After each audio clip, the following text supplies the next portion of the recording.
Rieke Diah Pitaloka sentil Menteri Budi Ari soal pinjol dan judol. Komisi V DPR RI menggelar rapat kerja dengan Menteri Koperasi Budi Ari Setiadi di Kompleks Parlemen Senayan pada Rabu, tanggal 6 November tahun 2024. Namun di tengah rapat, Menteri Budi meminta izin untuk keluar ruangan. Di saat yang sama, anggota DPR dari fraksi PDIP, Rieke Diah Pitaloka akan berbicara. Diakui Rieke, sebenarnya ia ingin Budi berada di meja saat ia mengungkapkan pandangannya. Namun, ia akhirnya tak mempermasalahkan hal itu lantaran masih ada anggota lain yang mewakili Budi. Awalnya, wanita yang akrab dipanggil Oneng ini menyatakan kesetujuannya Kementerian Koperasi pisah dengan UMKM. Penting kiranya untuk saya kira antara pinjol ilegal berkedok koperasi, lalu kemudian ada judi online di dalamnya, lalu nanti ada kaitannya dengan tindak pidana pencucian uang, lalu ada kaitannya dengan tindak perdagangan manusia, TPPO begitu. Mohon di awal kita tidak usah berbasa-basi kayaknya karena Pak Menteri ini lagi jadi sorotan. Ya, dengan adanya ordal di kementerian yang lama. Pak Wamen ya, dengerin Bu Rieke. Ya, silakan. Ya, saya sebenarnya pengennya ada Pak Menteri Bu, tapi nggak apa-apa. Atau saya temenin ke belakang? Apa? Assalamualaikum warahmatullahi wabarakatuh. Salam sejahtera untuk kita semua, Om Swastiastu, Namo Buddhaya, salam kebajikan, rahayu.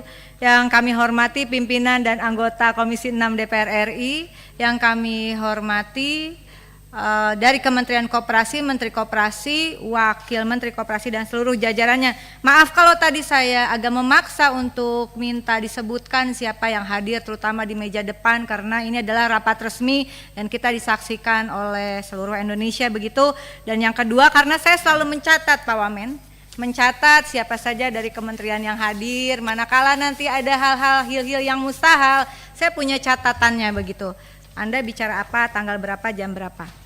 Nah, saya apresiasi dengan presentasi dari Menteri Koperasi tadi dan sangat mengapresiasi karena dari mitra sebelumnya saya kira ini adalah pemaparan yang memaparkan tentang dasar hukum. Sehingga mungkin tapi nanti kalau boleh pemaparannya dimulai dengan dasar hukum Bapak. Dan saya mendukung pemisahan Kementerian Koperasi dari UMKM. Pertama karena ini akan mengubah perspektif kita tentang koperasi yang seolah-olah skala bisnisnya hanya bersifat UMKM begitu. Padahal kalau kita lihat di negara-negara lain, misalnya contohnya adalah koperasi yang kemudian mendirikan salah satu bank yang diperhitungkan di dunia, Rabobank misalnya, lalu kemudian ada Koperasi Fair Price milik National Trade Union Congress atau Federasi Serikat Buruh Singapura, dan ini tentu saja menjadi saya sangat mendukung dan saya sangat gembira akhirnya ada keputusan politik dari pemimpin nasional untuk memisahkan koperasi dari UMKM. Itu yang pertama. Yang kedua, sehingga dasar hukum menjadi pertimbangan yang menurut saya penting, karena kalau kita lihat tidak mungkin kementerian lembaga berjalan tanpa dasar dan payung hukum yang kuat. Dan kalau kita lihat ini sudah dipaparkan di halaman 9, mudah-mudahan nanti di pertemuan berikutnya dasar hukum ini ada di bagian depan. Saat ini dasar hukumnya adalah Peraturan Pemerintah Nomor 7 Tahun 2021 tentang kemudahan perlindungan dan pemberdayaan koperasi masih dengan UMKM begitu. Yang ini, yang PP-nya masih dengan UMKM. Sehingga kehendak yang luar biasa dari Presiden Prabowo ini rasanya kita juga perlu memperbaiki aturan atau regulasi. Saya masuk ke politik legislasi dan politik legislasi kita tentu saja berdasarkan Undang-Undang Nomor 12 Tahun 2011 tentang pembentukan peraturan perundang-undangan. Di pasal 7 ada hierarkinya. Hierarki tentang pembentukan peraturan perundang-undangan dimulai dengan betul sekali di sini Undang-Undang Dasar tahun 1945, Pasal 33 ayat 1, perekonomian disusun sebagai usaha bersama berdasar atas asas kekeluargaan. Ayat 4-nya, perekonomian nasional diselenggarakan berdasarkan atas demokrasi ekonomi, dan seterusnya begitu. Dan yang luar biasa adalah ini pertama kali kementerian di dalam hierarki pasal 7 ayat 1 tersebut, Undang-Undang Dasar, lalu TAP MPR begitu, undang-undang, baru peraturan presiden, Perpu dan sebagai undang-undang atau Perpu, lalu kemudian peraturan presiden dan sampai peraturan daerah. Di ayat 2 hierarki memperlihatkan power dari setiap peraturan perundang-undangan, yang di bawah tidak boleh melampaui atau melanggar peraturan perundang-undangan di atasnya. Dan di sini luar biasa, belum pernah ada di dalam rapat atau saya lupa, tapi Kementerian Koperasi di era kepemimpinan Bapak sekarang memasukkan ketetapan MPR nomor 16/MPR RI/1998, karena ini menjadi penting, tentang politik ekonomi dalam rangka demokrasi ekonomi pada pasal 5, usaha kecil menengah dan koperasi sebagai pilar utama ekonomi nasional.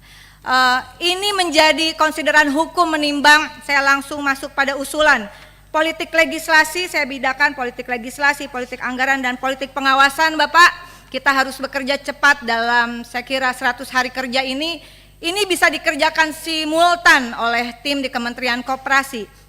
Oleh karena itu saya mengusulkan di dalam rapat ini agar segera disusun naskah akademik dan draft perubahan atas Undang-Undang Koperasi begitu. Apakah akan usulan dari Kementerian Koperasi atau usulan dari Komisi 6 nanti dibicarakan, tetapi intinya dasar hukum itu menjadi penting untuk pembentukan Kementerian Koperasi, pendirian Kementerian Koperasi, berikut turunan organisasinya dan nanti politik anggaran dan politik pengawasannya dan skup dari klasifikasi koperasi. Nah, saya ingin menekankan beberapa hal di dalam politik legislasi ini.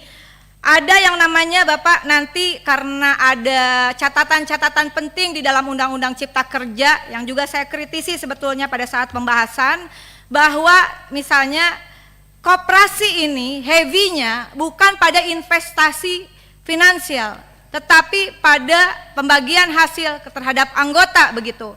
Dan bisa dilihat nanti di Cipta Kerja, marilah kita perbaiki di revisi Undang-Undang Koperasi. Sistem DAIFI ini menjadi penting. Saya sampaikan, diusulkan oleh Dr. Charles Howard, mungkin bisa menjadi bagian naskah akademik. Sistem manajemen kebijakan pembagian keuntungan berdasarkan partisipasi pekerja dan konsumen, tidak hanya dari dasar investasi finansial. Pembagian keuntungan didasarkan atas transaksi lain seperti tenaga atau pikiran serta tanggung jawab jabatan dalam model koperasi pekerja. Pembelanjaan untuk koperasi konsumen dengan prinsip buy more, get more, dan kemudian hasil produksi untuk koperasi produsen begitu. Dan kemudian yang kedua adalah pengambilan keputusan, tidak tertumpu pada satu orang tapi juga dalam mengambil keputusan yang dasarnya adalah setiap orang sama. Dan prinsip ini saya kira mohon dibantu juga dari tim Kementerian Koperasi, sistem dengan dasar keadilan partisipatif dan dasar keadilan untuk semua. Itu menjadi penting, menjadi ruh dari revisi Undang-Undang Koperasi. Yang kedua adalah terkait politik anggaran. Politik anggaran, usulan tambahan anggaran 2025 untuk program 1,7 triliun sekian, untuk kesekjenan 440 miliar sekian, total usulan anggaran adalah 2, sekian triliun begitu. Saya tidak akan memperdalam ini karena ini juga belum masanya untuk pembahasan begitu. Dan saya sepakat dengan Ibu Ketua, tentu saja kita hanya menerima Ibu ya, tapi kita juga belum bisa mengambil keputusan. Dan politik legislasi itu menurut saya juga di sini ada pimpinan yang merupakan pimpinan Dekopin. Kita harus bergegas Bapak, karena dari revisi Undang-Undang Koperasi itu maka akan terlihat postur yang kokoh atau tidak terhadap politik anggaran kepada Kementerian Koperasi. Tidak bisa hanya statement politik. Statement politik itu harus berubah menjadi keputusan politik, norma yuridis berkekuatan hukum tetap. Dan karena itu saya setidaknya mudah-mudahan mendapatkan dukungan